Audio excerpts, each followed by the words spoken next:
Яг ингээд нөгөө нүглийн нүдийг гурлаар орно гэж үг өгдөг. Бид нар энд асуусан болоод тэнд хариулсан болоод жил болгон гүйцэтгэлээ хилцсэн болоод аудитын газар нэг зөвлөмж дүгнэлт хүргэсэн болоод жил болгон дуусчихна. Тэнд хэдэн тэр бумаараа асуудлууд хөндөгдсөн хэвээрээ л байгаа. Үндэсний аудитын газрын буруу бишэлтэй зөвлөмж хүргүүлэхээс өөр ямар ч гарч шийдэлгүй. Бид нар эрх зүйн орчин дээрээ тодорхой хэмжээний эрх үүргийнх нь асуудлыг бид нар айл ал талдаа хөндөж өгөхгүй болохгүй болчиход байгаа. Тэгэхээр бид нар тэрийг л хийх ёстой болчиход байгаа. Төрийн өмчийн бодлого зохицуулалтын газар гэж нэг том газар байна. Нэг хэлэхэд. Би одоо түрүүн бодит жишээ хэлсэн шүү дээ. Аж ахуйн хөгжлийн төв, үндэсний төвч гэж явьжсэн. Татан буулгаа гэд яамныхан сайд бичгээ явуулчаад ахад татан буулгахгүй. Тэрнээс нь болоод дараа жилүүдээр тэнд үүссэн асуудлаас улбаатаагаар тухайн яам нь байнгын дүгнэлтэн дээр хязгаарлалтай юм уу сөрөг үед юм уу дүгнэлт авчих.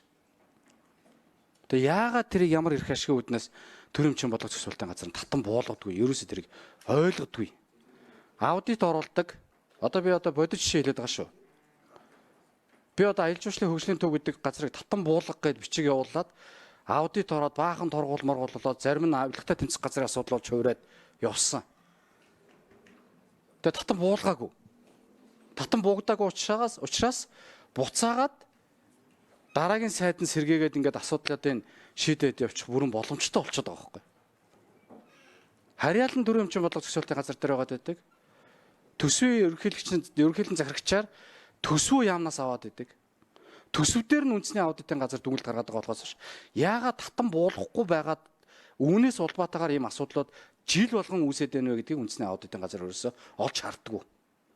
Ийм л юмыг яриад байгаа.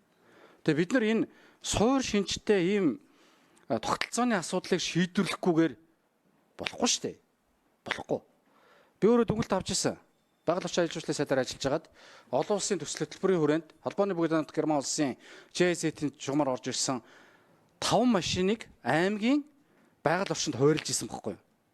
Та улсын төсвийн хөрөнгө оруулалтыг улсын хурлаар оруулахгүйгээр орон нутгийн өмчлөл рүү шилжүүлсэн байна гэд акт тавьж ирсэн. Тэр үед нь бас л би энэ асуудлуудыг хөндөж ирсэн. Тэгээд үндэсний аудитын газар маань акт тавих ёстой л газар шиг л бодлогын төвшин дээр ерөөсөө ажил хийхгүй байгаамаа. Зөвхөн акт тавьдаг байгууллага шиг ажиллаад байгаа.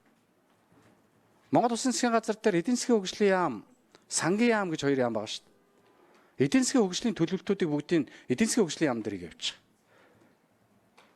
Бид нар уулын үндэсний аудитын газрыг ядаж бодлогын төвшин дээр асуудлуудаа гаргаад яриад зэгцлээд хаана юунаас улбаатаагаар үнэхээр энэ аудит дээр хийх процесс дээр хаана ямар алдаа зөрчилд автагдал байна вэ гэдгийг л яриад хэлээд засвуулгын төлөө бас бодлого шийдвэрүүдээ гаргаад явдаг байгаасай л гэж хүсэж байгаа. Өнөөдөр та бүхэн яг өнөөдөр энд хариулж байгаа шиг өнгөрсөн жил яг ингэж хариулж ирсэн. Уржин жил бас яг энийг яриа суучихсан. Би сүүлийн 30 жилийн хугацаанд та нарыг яг ийм зүйлээ яриа явж байгаа гэдэгтэр бүрэн итгэлтэй байгаа. Хүн солигддог, ярьдаг юм нь яг хэвээ. Тэгээ би үндэсний аудитын газрыг буруу шагаагүй шүү. Таад маань зөвөр ойлгоо. Тэр үгэнд ордгоо төрийн өмчийн бодлого зохицуулалтын газартай асуудлуудыг яаж шийдвэрлэх вэ гэдгээ та нар зарчмын хувьд гаргаж ирэхгүй бол энэ яамдууд хөөрхийн энэ сайд нар ажил хийх гээ явж байгаа энэ төрийн албаны тодорхой агентлагийн дарга нар та бүхний гаргасан дүгнэлтэнд цавчулсаар л байна. Энэ бол төрийн албаны албан хаагчдаа бас хамгаалах ёстой зарчмын үг болов уу гэж би бодож байгаа.